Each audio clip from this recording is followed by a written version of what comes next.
All right, I wanted to do an order of disassembly. I pretty much got it about 90% apart. I still got to unpress these bearings, but I kind of put it back together, semi-together. It's not all the way seated back in, but it's good enough to keep my head straight when I show you the order of disassembly. Okay, so the first thing you want to do is you want to lock it in back gear, and then you want to undo this nut. Okay, don't forget your set screw in it. Take your set screw out, unscrew the nut. The reason you want to leave everything else on there so the belts and the back gear will hold it from turning. This may be really tight. Before you go unscrewing that, make sure that nobody's beat on this and mushroomed this out, because the first nut I took off a few years ago, I destroyed it when I took it off. Somebody had beat on this and mushroomed this all up. So file this down if need be before you unscrew that nut. Once you break that nut loose, it should unscrew really easy. But then it's, all of a sudden it gets tight. That's what it's doing. It's mushroomed out here. Screw it back on and file this. Okay, so you take that off, and then you want to come up here and you want to unscrew this. There's a set screw in this also. Undo it, and then unscrew this, slide it back out of the way. And then you can work this gear off, which is not going to come off this easy. I done slid it off, but you have to grab it with both hands and kind of jiggle it, and it'll mostly come off of there. All right, so you slide that back out of the way. You can slide this off. All right, of course the other piece come off with it. I didn't want it to do that. Set this down somewhere where it won't get knocked over, because that's cast iron and you don't want to break it. All right, this piece here is stuck in there right now. In order to get it out, this piece here is engaged in there, should be. This brass piece is in this slot. So you'll have to come around here. There's a hiding set screw right there. Took me a while to find it. It's behind that dang spring and dirty. Undo that set screw, and then you'll be able to pull this out. Once you pull that out, then this here will come out. Of course, it won't come right out now. We'll get it out of there. All right, now that you got that out, you have this other one, and there's a little tiny set screw in it too. It's not screwed on, it just slides off. Undo your set screw, and it'll just slide right off a keyway. You get it out of there. Here's your keyway down here laying for it. That's what your keyway for that looks like. Now that you got that done, what else we need to do? Get this slid back. This keyway needs to come off, but I can wait. We can wait till it comes out of there. So come on over here and unscrew this.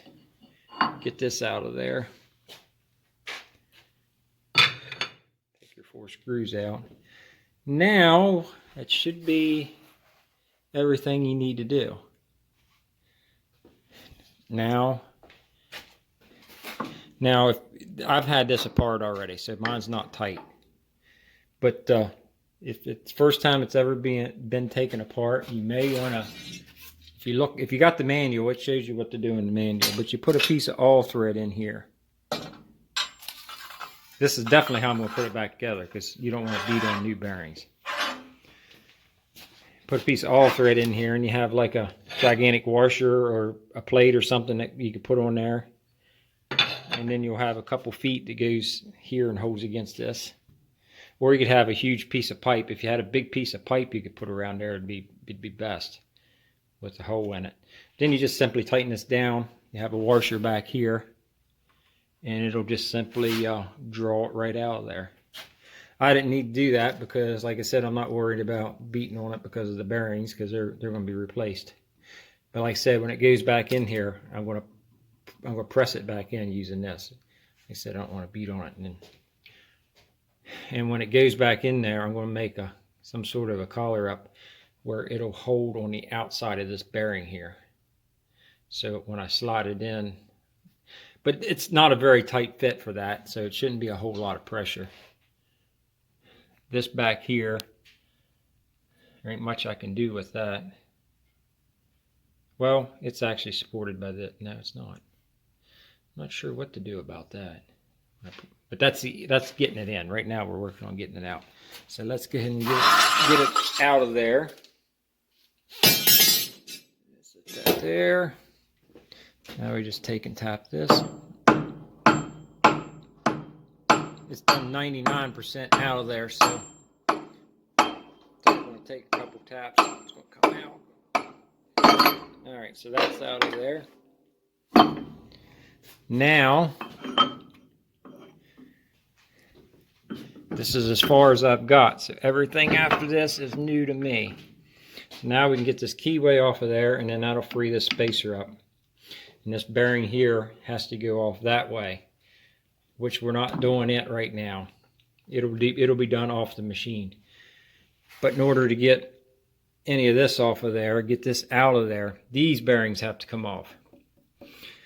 So what I'm going to do is I'm going to put this up here like this. I'm going to take my awl thread. I'm going to run it through there just like I showed you, and I'm going to use it to pull these bearings off. These bearings here are shot. They feel, I think I mentioned like sand. That was an inaccurate description. A better description would be if you turn them like real slow, it's like stop, start, stop, start, stop. It's like little flat spots. You can feel flat spots on the roller bearings. So I'm going to be replacing them, and I'm going to be replacing that. This one does not feel bad though, but I'm going to replace it. I found this bearing. It ranges from 98 to 180 something, and it's called what it says. What did it say?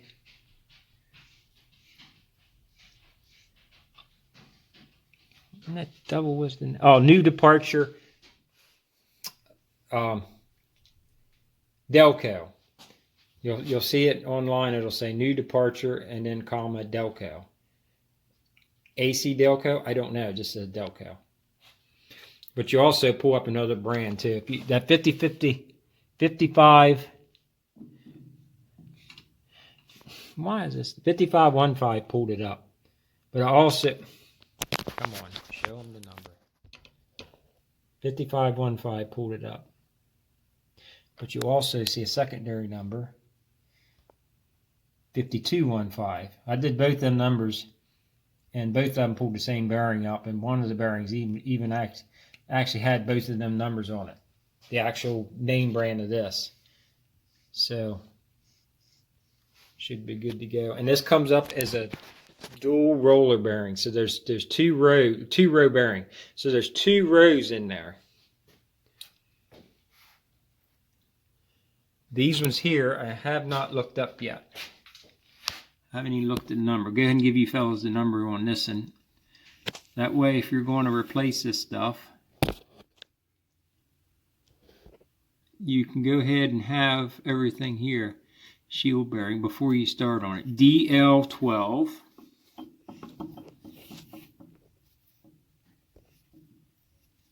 number, there we go.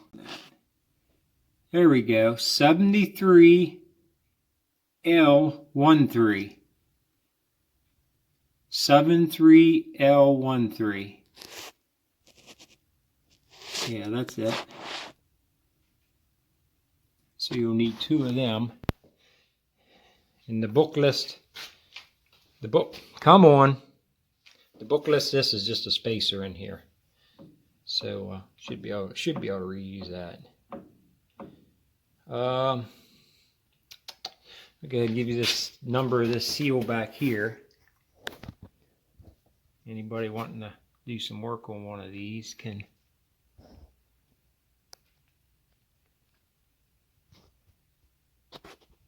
There you go. 53X2417. And it's a Garlock.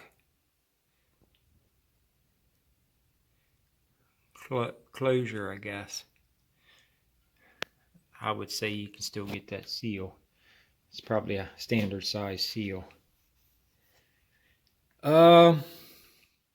And that'll be it. So now I'm going to make me a contraption to pull them bearings out. And alright, so here's what I've come up with from my puller to pull it out of there.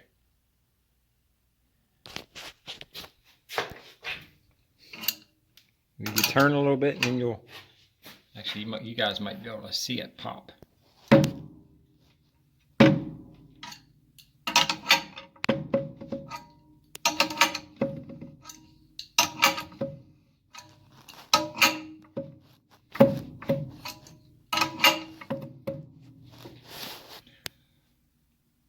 And of course, I got lost.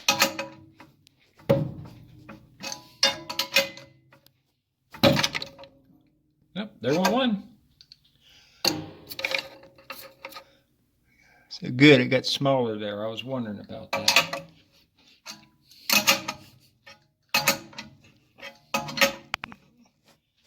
Why did it get so tight?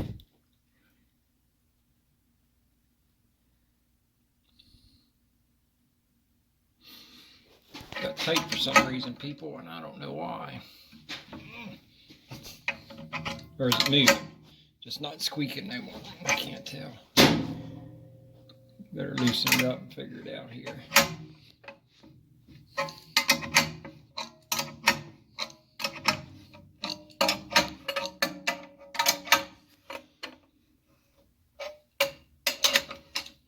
Alright, so we got one off.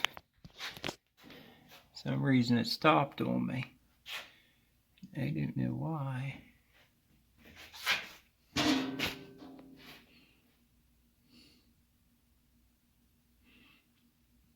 So anyways, I'll continue cranking on that and get the other one off of there. Alrighty, so there it is out of there. The last bearing, the first one pretty well come right off, but then the second one got really tight. And what I had to do is I grabbed the brass rod and I stuck back there and put on the end of that all thread that was in there and give it a couple taps and it just let loose and sprung out of there. So there it is, all apart. There's your spacer. It goes between the two match pair there.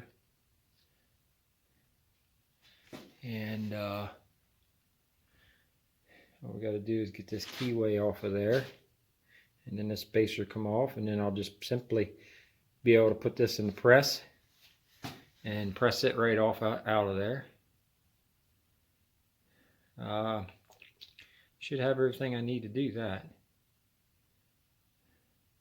Shouldn't have to make anything. I already got my press set up to do that type of stuff.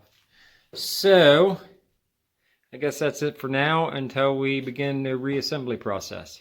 I'll get my bearings ordered, and it'll probably be a few weeks before I get around to getting them ordered and get them in there, but I'll probably go ahead and post a couple videos before then. Anyways, thanks for watching and good luck.